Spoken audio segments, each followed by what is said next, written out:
Hello hi, ഞാനൊരു beetroot തോരൻ ഉണ്ടാക്കുവാണ്. ഇതിനകത്ത് ഉള്ളിയുണ്ട്, പച്ചമുളകുണ്ട്, കരിവേപ്പിലയുണ്ട്, കടുക് വറുത്തിട്ടതാണ്. അപ്പോൾ ഇത് നന്നായിട്ട് നമുക്ക് വഴറ്റിയെടുക്കാം. വെള്ളമൊന്നും ഒഴിക്കണ്ടേ. നമുക്ക് അല്ലാണ്ട് ഇത്തിരി മഞ്ഞൾപ്പൊടി ഇടാം, മുളകൊന്നും ഇടണ്ട, പച്ചമുളകൊന്നും ഇടണ്ട.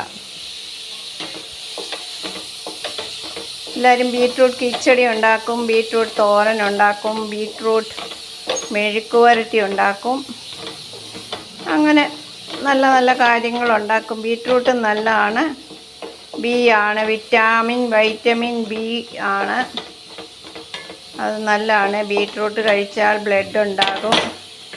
എല്ലാത്തിനും നല്ലതാണ്, വളർച്ചയ്ക്കും നല്ലതാണ്, എല്ലാത്തിനും നല്ലതാണ്. ഇനി ഞാൻ അടച്ചു വെച്ചിരിക്കുകയായിരുന്നു. ഇനിയിപ്പം തുറന്ന് നോക്കാം.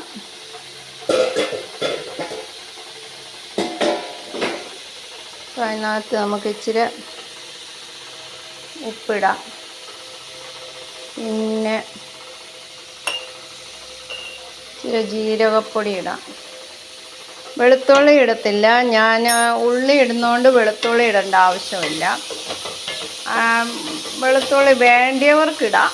ഞാൻ ഉള്ളിയൊക്കെ ഇടുമ്പോൾ ഞാൻ വെജിറ്റബിൾസിനൊന്നും അങ്ങനെ തോരൻ വേറെ, ഇപ്പോൾ പയർ തോരൻ വെക്കുക, അതിനിപ്പോൾ ഉള്ളി അരിഞ്ഞില്ലെങ്കിൽ അതിന് ഞാൻ വെളുത്തുള്ളിയും ജീരകവും കൂടെ ചതയ്ക്കും. ഞാൻ ചിലതിനൊക്കെ വെളുത്തുള്ളി ചേർക്കും, ചിലതിനൊന്നും, എല്ലാത്തിനും ഒന്നും ചേർക്കുകയില്ല. അപ്പം ഞാൻ തേങ്ങ ഒന്നും ഇതായിട്ടേ ഉള്ളൂ, ഞാൻ അരയ്ക്കുന്നൊന്നുമില്ല.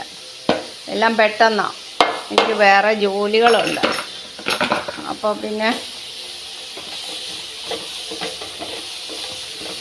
ജോലികളുള്ളപ്പോൾ നമ്മളെ തട്ടിക്കൊട്ടി പണിയാണ്. ബീറ്റ്റൂട്ട് തോരൻ